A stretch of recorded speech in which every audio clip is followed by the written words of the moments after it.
Kailangan talaga natin yan. Divine grace works. Kasi, disability of the world. Why? The world cannot receive the Spirit because they see it not. And they knew it not, Him not. Talaga hindi. Ngayon, bakit ang sagot naman doon ay, ngunit kilala niyo siya? Dahil sila'y tumitira sa iyo. Tumitira ba sa iyong Holy Spirit? Tumitira ba sa inyong Holy Spirit? Ikaw ba'y tao ng mundo din?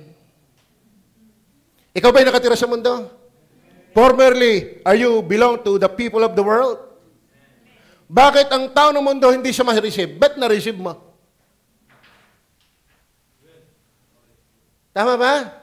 Sa pag-asa, sino dito ang taga-pag-asa? At least ang inyong pag-asa hindi na putol. Ano? Ang tunay na kay Kristo, bagaman nasa pag-asa putol, ang inyong pag-asa ay walang hanggan. Wala nang putol. Amen? Ngayon, ang dami ng taga-pag-asa. Kayo lang ang nakaintindi at nakaunawa at tinitirhan. Dahil ba kayo magaling? Dahil ba kayo may magaling na pastor? O kayo magaling makinig? No! Divine grace works. Yan po ang totoo. Para patunayan natin. The believers formerly were people of the world. How they've been able to know and receive the Spirit of truth. Alam po natin, John 1:12 and 13. Sige, patulang ko yan. Datapwat ang lahat ng sa kanya ay nagsitanggap. Bakit? Yung verse 11, hindi siya tinanggap ng kanyang sariling kanya. Datapwat ang lahat ng sa kanya ay nagsitanggap. Hindi ito yung tumaas ng kamay. Bagaman, ito ang paniniwala ko. In spite of that, not because of that. Amen? Sa dami na natin napataas ng kamay, wala rin. Sumabay sa panalangin, hindi ako dogmatic, hindi ako extreme na kulto yan. Pero ang paniniwala ko, wala niyan. Si Pedro ba'y ligtas? Sumabay ba siya sa panalangin? Pakibasa nga sa akin. Nung siya sumabay sa panalangin. Si Pablo ba'y ligtas? Paano makakasabay yung nahulog sa kabayo? Ligtas ba si Pablo? Ligtas ba? Abay, tiyak na yan. Baka nga, siya nga walang alinlangan, baka marami sa ating kaduda-duda pa. Pero siya tiyak na sa langit. Ay, sumabay ba siya sa panalangin? Nag-repeat after me ba? Sinasabi ko bang mali yan? Bahala kayo. Pero ako, habang nag-aaral ng Bible, nakita kong wala yan. Kaya maging matapat lang tayo magbasa ng Bible.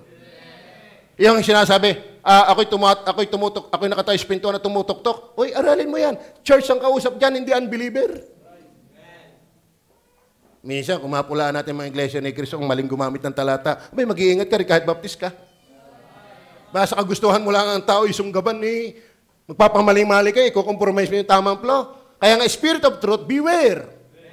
Huwag tayong gagamit ng kasinungalingan dahil ang Holy Spirit ay pure truth. Huwag nating palambutin, huwag nating lahukan ang gospel for the sake of men. Datapwat ang lahat ng sa kanya nagtanggap. Nilinaw naman na yung nagtanggap dyan ay pinagkalooban niya sila ng karapatang maging mga anak ng Diyos. Yung tumanggap ang naging mga anak ng Diyos. Walang mali dyan. Hindi natin problema yan. Ang Bible yan eh. Pero nilinaw yung pagtanggap sa mga tuwid bagay, ang mga nagsampalataya. Yun pala naman, yung tumanggap niya sa mampalataya. Ay maraming magtaas ng kamay, hindi pa rin sumampalataya eh. Maraming nga tao sumampalataya sa pagtaas ng kamay, hindi kay Kristo. Hindi ka naligtas sa pananampalataya mo. Don't believe in your faith. Your faith cannot save. Ako'y ligtas. Bakit? Once in my life, ako'y nagtaas at sumabay sa panalangin kay Kristo. Doon naasa, pero hanggang ngayon magsasabong ka pa rin. Magbabarik ka pa rin. Wala namang nabago. Bakit? Doon ka umasa sa pagtaas ng kamay mo. hindi sa tinaasan ng kamay. Palagay ko ba? Okay, nilinaw yon. Yung sumampalataya, naging anak ng Diyos. Yung sumampalataya, yun ang tumanggap. Pero saan galing yung sumampalataya? Saan kakayahan galing yung sumampalataya? Dahil magaling makinig? Dahil magaling mag-preach? Yung kanya pinapakinggan? No, nilinaw yan sa verse 13. Tingnan niyo po, hindi sa galing ng preacher, hindi sa galing ng listener ng preacher, kundi na mga pinanganak na hindi sa dugo, hindi sa kalooban ng laman, hindi sa kalooban ng tao, kundi ng Diyos.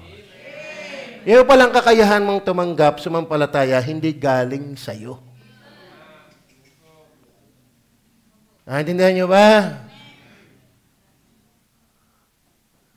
Kaya salamat.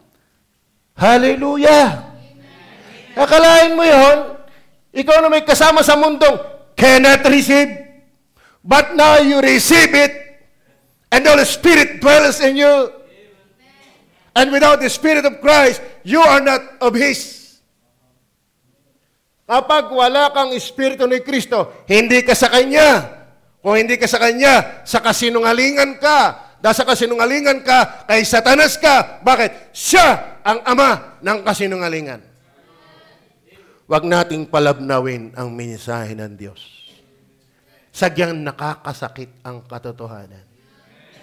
Pero ang katotohanan na magpapalaya sa atin. Amen? Minsan nakakaalipin din yung conscious sa sarili. Kaganda ko. Kaganda ko. Kapogi ko. Kaya hirap na hirap humarap kapag masama ang ayos. Amen? Napurihan lang maganda eh. Lahat na yata ng tayo ay maganda ng maganda eh. Kaya hirap na sa buhay. Baka ako hindi maganda. Baka ako hindi maganda. Alam mo, tanggapin mo kung sino ka, lalaya ka. Kaya kahit ikipicture ang nakanganga. Ay, tanggap mo na naman eh. Na kung sino ka.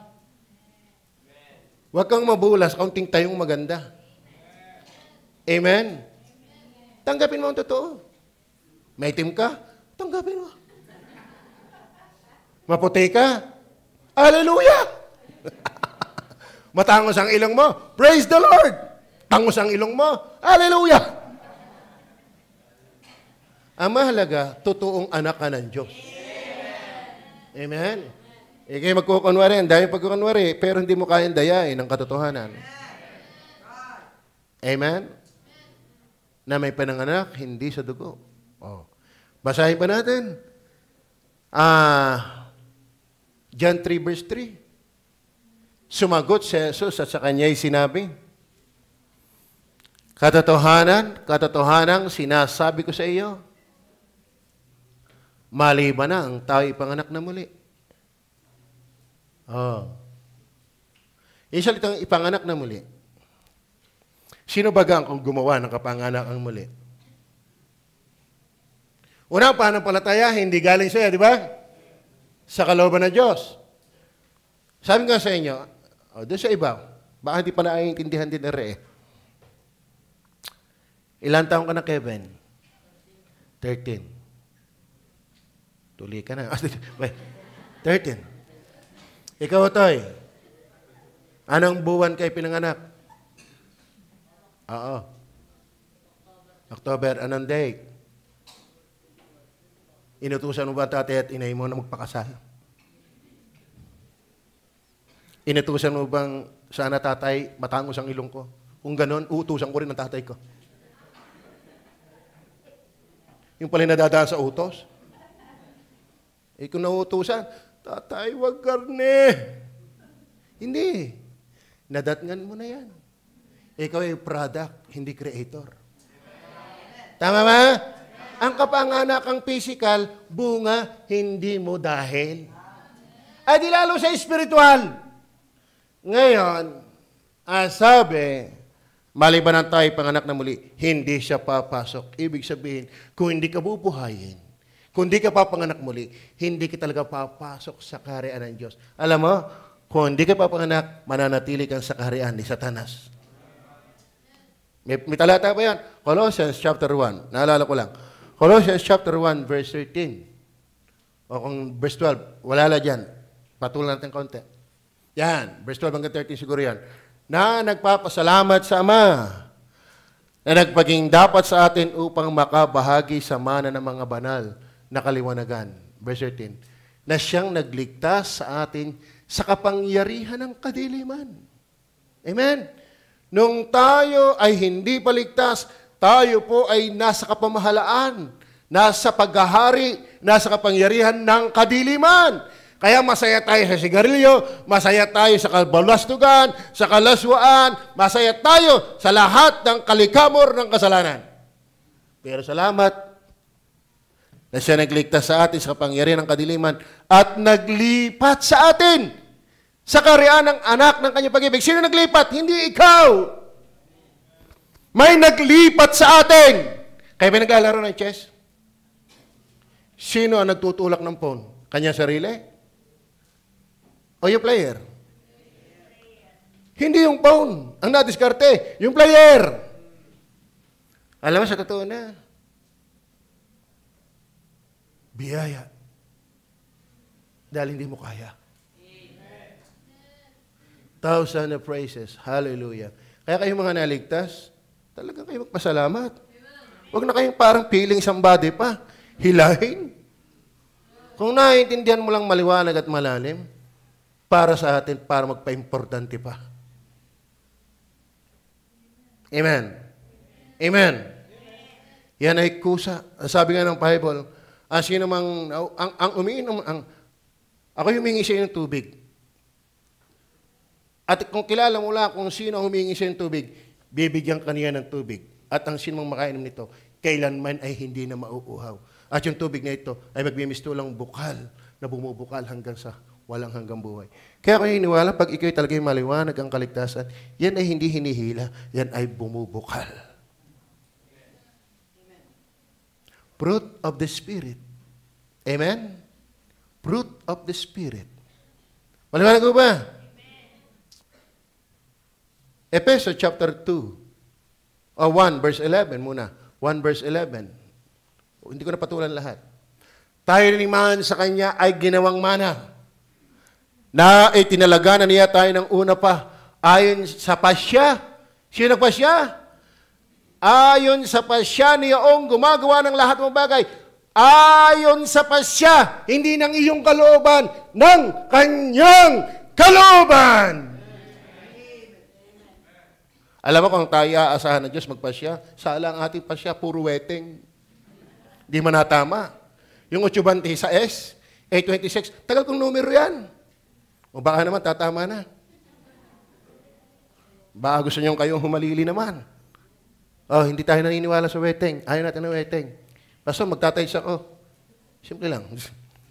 Hindi tayo naniniwala dyan. Pero ang punto natin,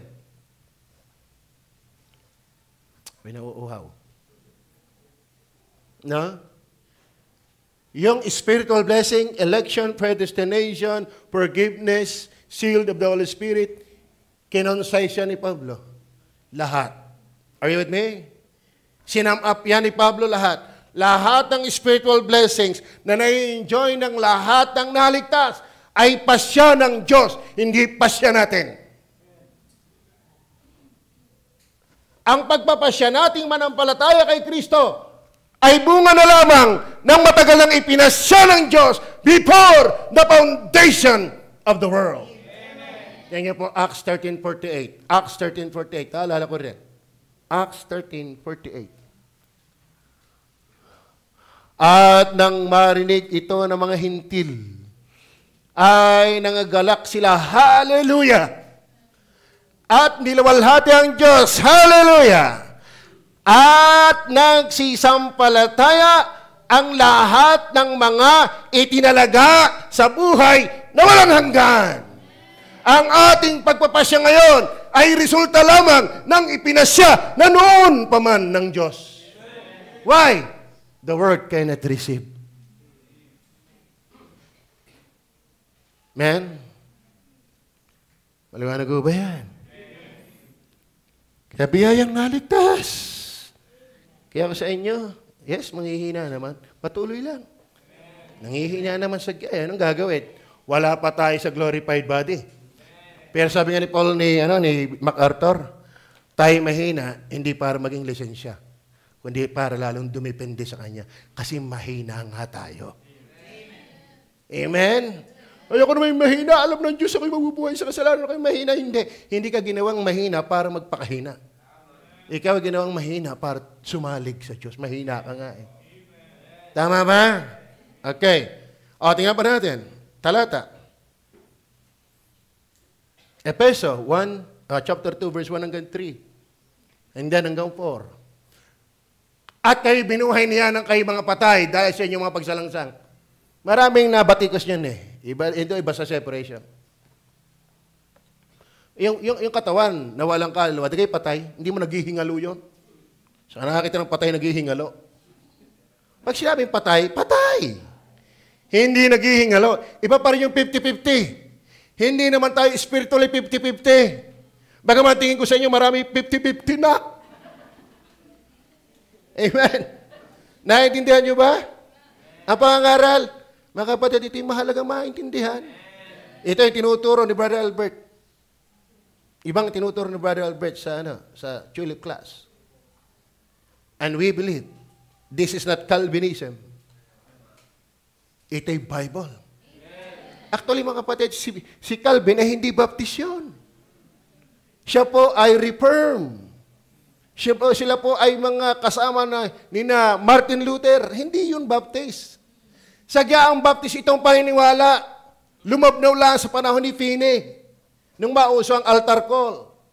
Basahin yung history. Sadya ang mga Anabaptist, mga Arnoldians, Waldenians, na mga history. Sadya lang naniniwala sila that apart from the quickening work of the Holy Spirit, no one will believe Christ. Yan sa giyang history. Yan ang totoo. Hindi tayo ang nawala sa baptist. Tayo ang nagpanatili ng baptist. Amen? Hindi ako Calvinist. Nagkataon lamang ang paniniwala ni Calvin. Nasa Bible din. Ang election nasa Bible. We cannot erase the word election in the Bible. Amen? The word regeneration is in the Bible. Since regeneration is in the Bible, at least 3 times mentioned in the Bible, regeneration. Ang salitang Christian 3 times din lamang nabanggit sa Bible. Yung tuldok ngay sapat, yung pakayang 3 talata ang hindi. Are you with me? Amen? Ngayon, ang lalim ng regeneration, you cannot create new life. You cannot create life unless the Holy Spirit initiate in His own will. Initiated in His own will. To give us life. At kayo binuhay niya nung kayo naghihingalo pa? Hindi naman ganun. Naghihingalo ba tayo? Patay! Bakit? Dahil sa inyong mga pagsalangsang at makasalanan. Lahat pala ng makasalanan, patay. Mangaral ka na walang Holy Spirit. Sinong re-response? Kaya ba'y naka-attend ng lamay ng patay? Parang ganito. Amen? Kaya ba'y naka-attend ng lamay ng patay? Ang huli ko, ako'y nakakita ng lamay ng patay, ginuya mga taon. Oo. Hindi ko nasasabihin ko sa inyo. Tapos yung Diyos, ginuguyam din. Alam mo, ako lang hindi uminom. Hindi nila alam. Kalahin mo, yung pauli-uli yung guyam kang mahaba ang paa. Ang tawag namin langgam, nung kami bata pa. Yung pa naman langgam sa akuyar, pareho lang. Langgam, tawag namin yung matutulin. Kita ko, ang dami sa Diyos. Tapos nauli doon sa ataol. Sarap nyon. Parang kagabi, iging-iging ng kain. Numapansin ni Des, may tilis. May tilis na pala. Ay pang-igi. Ay di numalaman ni Eric, ay dual ng dual. Mahiya naglihi. 3 ang ama. Ay sagar kung sumuka. Lagay na yun, napapasuka ka pa ng lagay na. Okay, beer lang. Saan ako? Kaya ang tao, biyaya ang may tumugon sa Ebanghelyo. Sa tagal ko na nagpimisahe sa patay, meron nga susugod pa sa akin. Ay bakit? Ay talaga pinapatulang ko yung maingay. Hoy! Kayo maingay dyan! Ayun, bingo kayo ng bingo dyan. Makinig kayo sa salita ng Diyos. O, nagalit yung isa sa akin. Ano ko susugurin? Sabi, uy, pastor yan. Biyaya ng Diyos, patay na yung gusto sumukod sa akin. Nung nangangar dyan sa patay, inimbitahan ako ni Eric, pastor, kayo pumunta doon sa amin, may patay, sana masyalbi siya. Di pinuntahan ko. Nangaral ako ng kasalanan. Sabi ng ama na namatay. Sabi ko, paano kaya nga aming sahin rin? Ginaon talaga ako. Di ka? Sabi ko, pag ako'y nanalangin, walang pipikit ha? Walang pipikit. Ay pumasok ng kwarto At ang haya sa akin, talagang galit na galit. Siya siguro pag hindi baril, gulok. Sabi ko, huwag kayong pipikit. Mamaya, ako'y nanalangin, may nayabag na. Palapit ng palapit sa table na harapan ko. Di ako nagpapanalo ang aking mata. Hindi ko maintindihan kung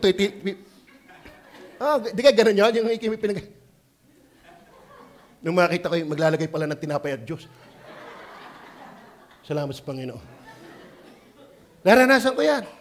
Kaya hindi ka makakaasa na lahat ng nakikinig positive. Bakit? Patay! Sino magbibigay ng buhay? Hindi ikaw. Holy Spirit. The Spirit of Truth. Kaya kung ikaw ay buhay na, paano kung malalaman buhay? Buhay. Paano malalaman buhay? Ang buhay natugon. Mahirap ko usap yung... Ito, balik tayo doon sa patay. Napatuon agad ako sa langgam Pero, nakakita ba kayo ng patay nung lumalagok-lok ng tubig na madyos? Kita mong patay, naglalaway. Wala hindi napapatakap ang patay. Yung uhaw na din, delikado yan. Pag bumangaw ako, uhaw na din nga. Mapipilitan akong tumakbo ng lagay na yan. Ako hindi magpapaiwan yan. Di ka? Akalain mo yung patay pumuhay? Pagpatay, wala yung response. Kaya halata mo ang tao, patay sa Diyos, buhay sa kasalanan. Kaya pag sila'y nakapangaral ng kabanalan, wala effect ang Diyos. At anong effect? Galit. Bakit? Binabawalan. Ano ba ang pangaral ng katotohanan ay nakakagalit sa kasinungalingan? Sa mga patay kay Kristo, buhay kay Diablo, galit sa pangaral na totoo. Kaya huwag kayong matakot. Matuwa kayo kung may nagagalit sa inyo. Ibig sabihin, nangangaral kayo ng tama. Amen. Buhay ba kayo? Buhay na ba kayo? At kayo binuhay niya ng kayo mga patay dahil sa inyong mga pagsalangsang. Tanya, lahat ng taong makasalanan, patay. Verse 2. Na inyong nilakaran ng una ay sa lakad ng sanlibutan ito. Yung palang mga taong nakaay sa mundong ito, hindi naman galing sa bilanggo ay nakatato. Hindi man manok ay kulay talisayin. Nakakahalabir ang katotohanan. Amen? Tingnan po ang uso ng mundo. Walang kagaling-galing. Walang kagaling-galing. Amen? Lalaki ang gusto lalaki din. Babae ang gusto babae. Lalaki, lahat ay ginusto. Ang takbo ng mundo. Alam ba, hanggat patay ka, ikaw ay kalikad, anod-anod ka ng masamang trend ng mundong ito. Tingnan nyo yung dahon na nahiwalay sa puno. Nabagsak sa ilog, kung saan pinapadpad ng bugso ng tubig, doon pupunta ang dahon. Tama? Hanggat hindi ka ligtas, pati mata mo hindi rin ligtas. Alam mo, hanggat hindi ka ligtas, hindi ka makasakay sa gusto ng Diyos, kundi sa gusto lamang ng mundo. Pagbibigyan ka bilang tao, sana yung politician natin bumalik. Sabi ka, ma'am, balik kaya. Babalik talaga ako, pastor. May parang, sana nga piniyayaan ng Panginoon. Amen?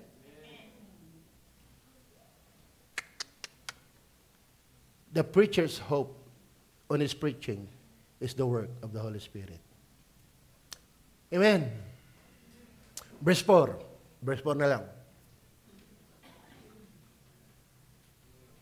Ngunit ang Diyos, amen, palibhas ay mayaman sa awa, dahil sa kanyang malaking pag-ibig na kanyang iniibig sa atin. Verse 5.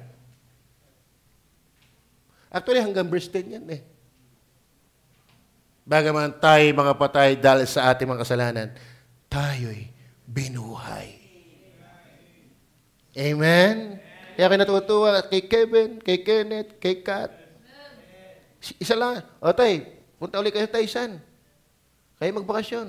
May isang yakag lang eh. Tuloy-tuloy na eh. Ang bilis nga nila eh. Kala ko mabilis nung mawawala. Pero biyaya, hindi ako yun. Holy Spirit yun. Ninang Chare, dinadaan-daan lang doon, naka-short. Patong-itong-it. Sama-sama naman ang hita. Ano? Pero ngal-ngal eh, nung nakapakinig ng preaching. At talaga nang binago. Ako ba yan? Si Melmark ba yan? Holy Spirit yun. Post ako ng post ng verses, ng talata. Doon sa aming GC ng paglulupa. Hindi ko alam, may nangal-ngal ng Mars.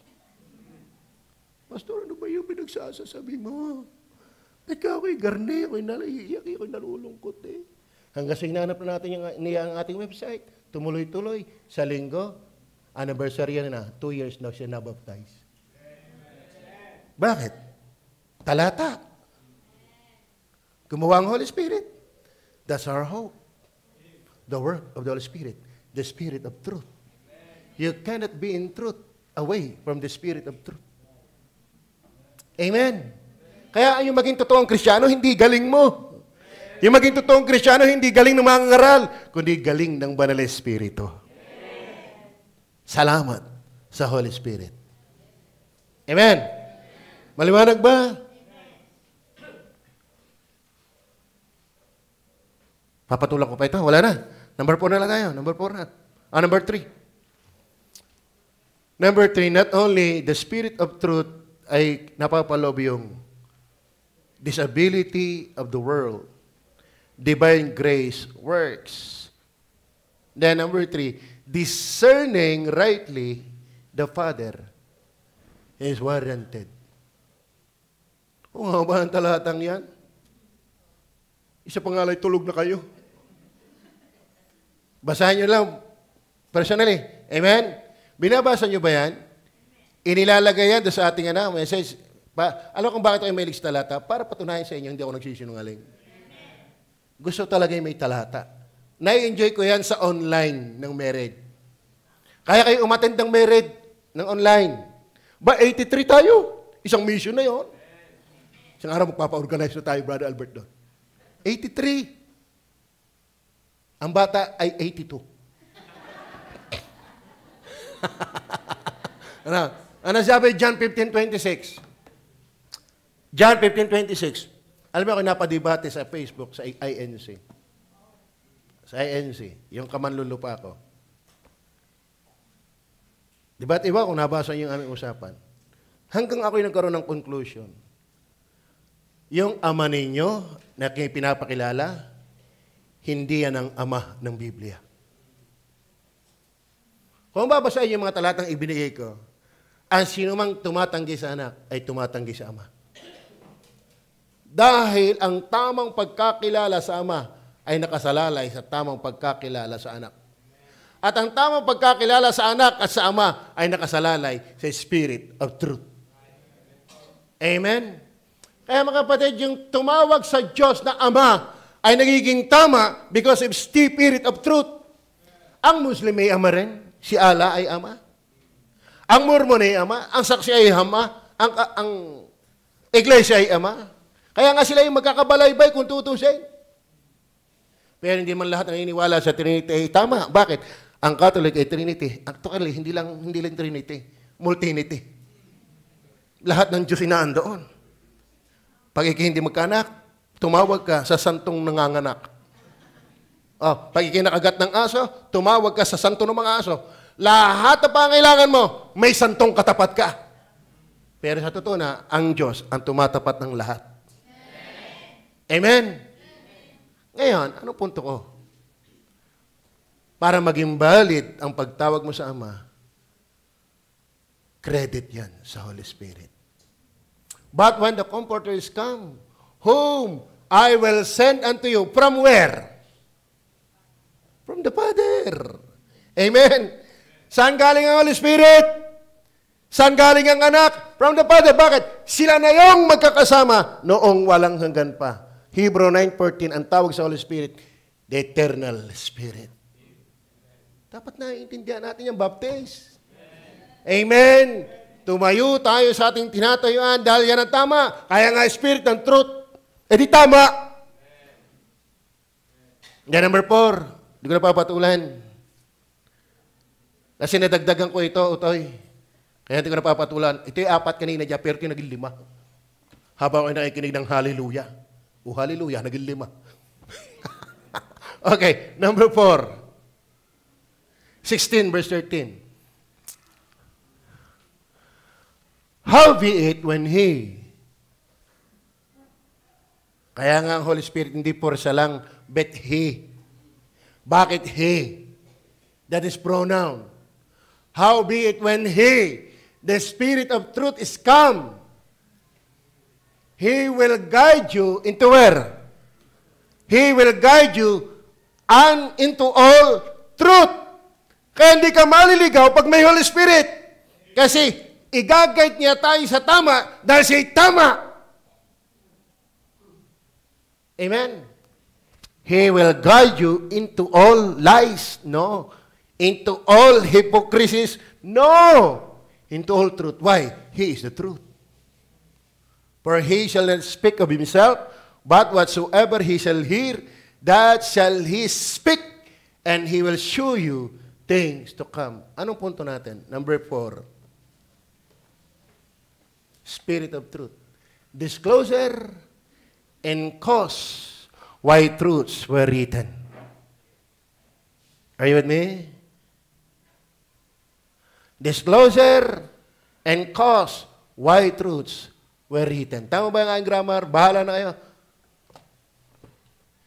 At least, tinulungan ako ng Holy Spirit na maintindihan, hindi lang sa grammar. Dahil may nabasa din naman ako sa Bible, by the which.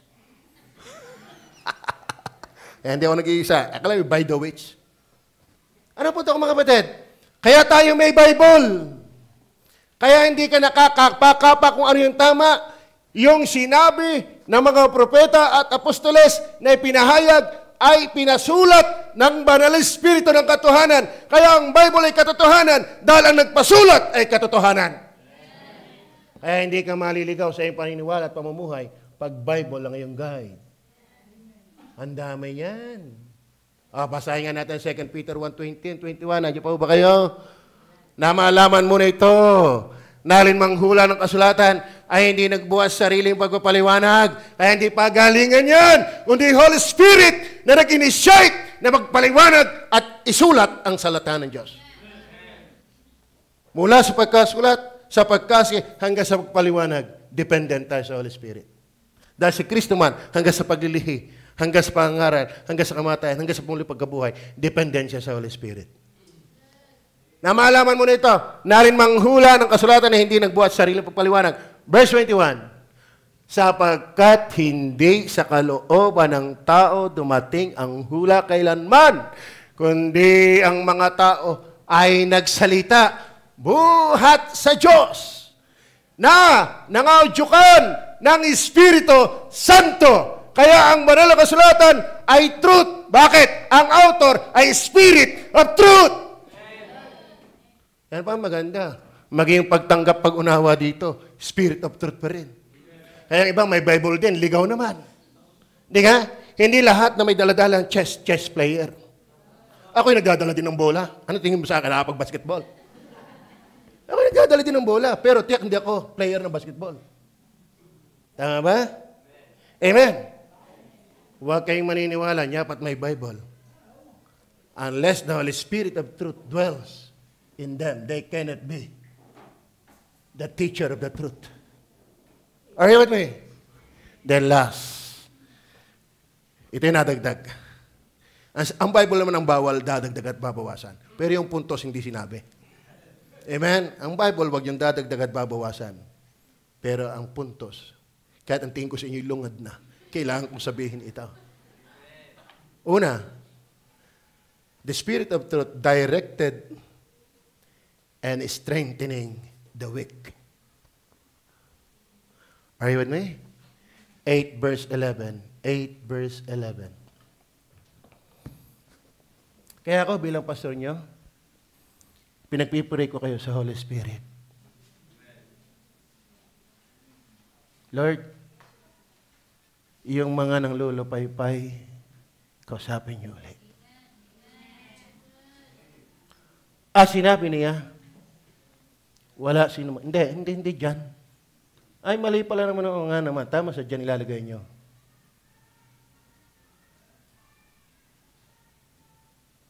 Sige. Dyan. Yung tatlong talatang yan ang ilagay mo. Pero, lock daw tayo sa Roma 8:11. Roma 8:11. Cross-reference lang. Pakibasa ng lahat para ako'y matulong-tulungan ng konti.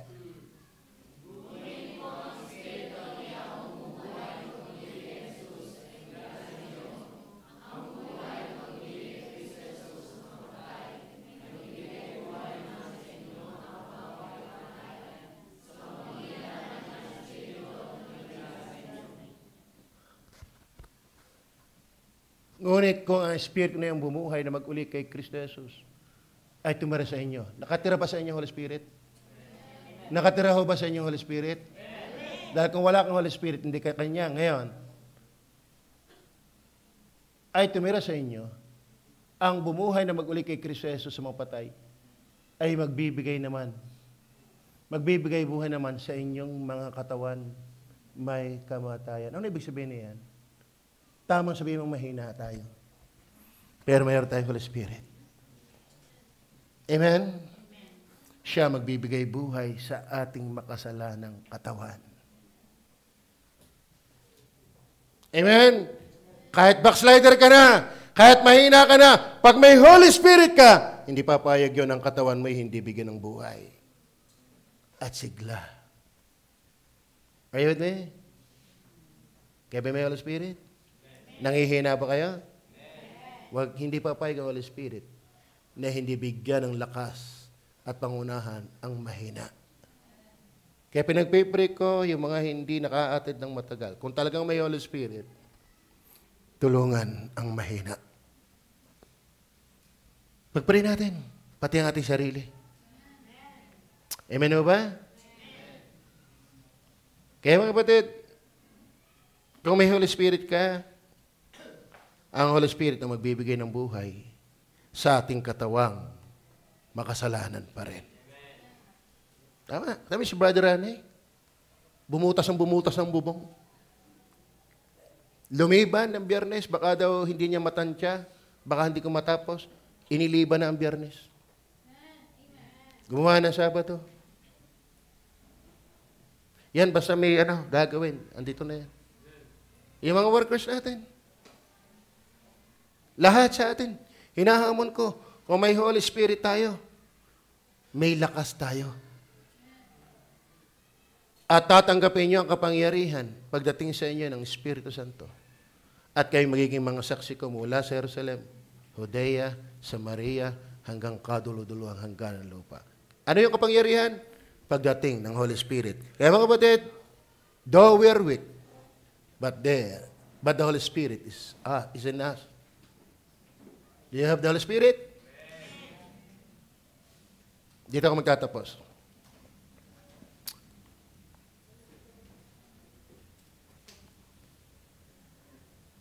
Lagi ko naman ginagamit yun eh. Yung patay na suso, basta napasukan ng buhay na umang, gagalaw yan. Patay ang ating kasalanan, ang ating likas na kasalanan, katawan. Kaya nga papalitan ito isang araw ng bagong katawan. Pero kahit patay yan, napasok tayo ng buhay na Holy Spirit. Gagalaw yan para sa kaluwalhatian ng Diyos. Amen? Amen o ba? Amen. Ngayon, kung walang Holy Spirit, wala tayong magagawa. Tayo po'y manalangin. Banal na Diyos sa langit, naway naintindihan po namin ang katotohanan, the Spirit of Truth. Hindi ko kami